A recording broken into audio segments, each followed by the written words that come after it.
मंडळी, भारतातल्या श्रीमंत व्यक्तींच्या नावांची यादी ही खूप लांबलचक आहे. तर या यादीत कायमच आघाडीवर असणारी नावं म्हणजे उद्योगपती गौतम अदानी आणि मुकेश अंबानी. काँग्रेस नेते राहुल गांधी अदानी आणि अंबानींची नावं घेत पंतप्रधान नरेंद्र मोदींवर नेहमी टीका करत असतात. पण इथा मुद्दा आता राजकारणाचा नाहीये बरं का, तर श्रीमंतीचा आहे. कारण धनाढ्यांच्या यादीत उलटफेर झाल्यानं मुकेश अंबानी यांचा ताज जाऊन आता गौतम अदानी पुन्हा एकदा आशियातील सर्वात श्रीमंत व्यक्ती बनले आहेत. खरं त्या दोघांच्या एकूण संपत्तीचा आकडा हा पुढच्या कित्येक पिढ्यांना पुरेल इतका आहे. पण ही संपत्ती नेमकी कोणत्या कारणांमुळे वाढली आहे? ही श्रीमंती कशी मोजली जाते? जागतिक स्तरावर अदानी आणि अंबानी यांचं स्थान कितवं आहे? या सगळ्या प्रश्नांची सविस्तर उत्तरं जाणून घेऊ या व्हिडिओच्या माध्यमातून. नमस्कार, मी अरविंद आणि तुम्ही पाहत आहात महाराष्ट्र कट्टा.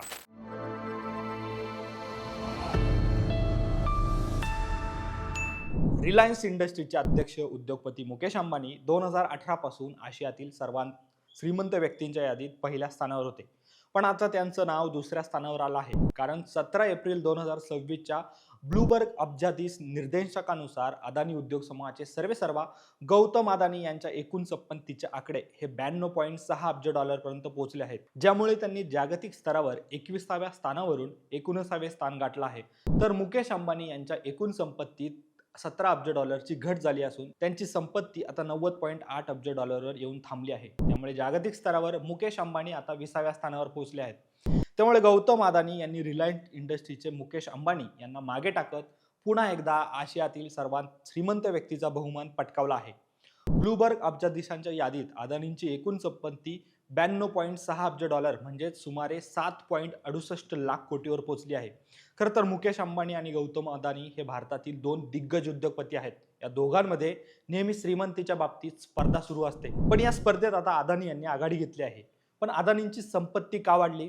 तर समोर आलेल्या माहितीनुसार अदानी समूहाच्या शेअर्समध्ये अलीकडे भरमसाठ वाढ झाली आहे. बंदरे, ऊर्जा आणि इन्फ्रास्ट्रक्चर क्षेत्रामधील कंपन्यांवर गुंतवणूकदारांचा विश्वास वाढत आहे.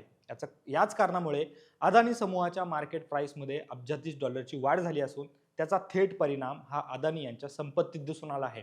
या कारणामुळे अदानी हे आशियातील सर्वात श्रीमंत व्यक्ती बनले. तर मुकेश अंबानी यांच्या रिलायन्स इंडस्ट्रीजच्या बाजार मूल्य मर्यादेत वाढ झाली आहे. म्हणजेच विशेष करून रिलायन्स इंडस्ट्रीचा व्यवसाय हा ऑइल, गॅस, टेलिकॉम आणि रिटेल सेक्टरमध्ये पसरलेला असला तरी अलीकडच्या काळात त्यांच्या वाढीचा वेग हा थोडासा कमी राहिला आहे. त्यामुळे गौतम अदानी यांनी मुकेश अंबानींना संपत्तीच्या बाबतीत मागे टाकले आहे. ब्लूबर्गच्या जागतिक क्रमवारीनुसार या यादीत पहिल्या क्रमांकावर एलॉन मस्क आहेत, ज्यांची संपत्ती 656 अब्ज डॉलर आहे. तर लॅरी पेज 286 अब्ज डॉलर संपत्तीसह दुसऱ्या आणि जेफ बेझोस हे 269 अब्ज डॉलर संपत्तीसह तिसऱ्या स्थानावर आहेत. खरं तर अदानी आणि अंबानी यांच्यात सर्वात श्रीमंत व्यक्तीसाठी गेल्या काही वर्षांपासून स्पर्धा सुरू आहे. 2022 मध्ये अदानी यांनी पहिल्यांदा अंबानींना मागे टाकलं होतं. पण हिंडनबर्गच्या अहवालानंतर अदानी समूहाच्या शेअर्समध्ये मोठी घसरण झाली होती आणि अंबानी पुन्हा अव्वल स्थानावर पोहोचले होते. मात्र आता पुन्हा गौतम अदानी यांनी पहिला क्रमांक पटकावला आहे. मुकेश अंबानी आणि गौतम अदानींच्या संपत्तीत एकूण 1.8 अब्ज डॉलरचा फरक आहे. हा फरक इतका कमी आहे की तो एकाच ट्रेडिंग सत्रात उलटूही शकतो.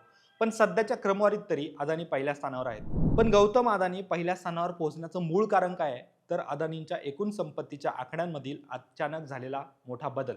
अदानी समूहाच्या कंपन्यांच्या प्रभावी कामगिरीमुळे तसेच त्यांनी घेतलेला एक अचूक निर्णयामुळे हा बदल झाला आहे. हिंडनबर्गच्या आरोपानंतर गुंतवणूकदारांचा अदानींवरचा विश्वास संपादन करण्यासाठी त्यांनी कर्जाची परतफेड केली. यामुळे गुंतवणूकदारांनी विश्वसनीयरित्या अचानक झालेल्या या समूहाने नुकत्याच झालेल्या फेरबदलानंतर अदानी यांनी अंबानी यांना पुन्हा मागे टाकलं आहे. त्यामुळे सध्या तरी अदानीच आशियाचे किंग आहेत असं म्हणावं लागेल. दरम्यान या सगळ्यावर तुमच्या काही प्रतिक्रिया असतील तर कमेंट बॉक्समध्ये नक्की लिहा आणि असेच व्हिडिओ पाहण्यासाठी तुम्ही आमच्या महाराष्ट्र कट्टाला नक्कीच सबस्क्राईब करा. धन्यवाद.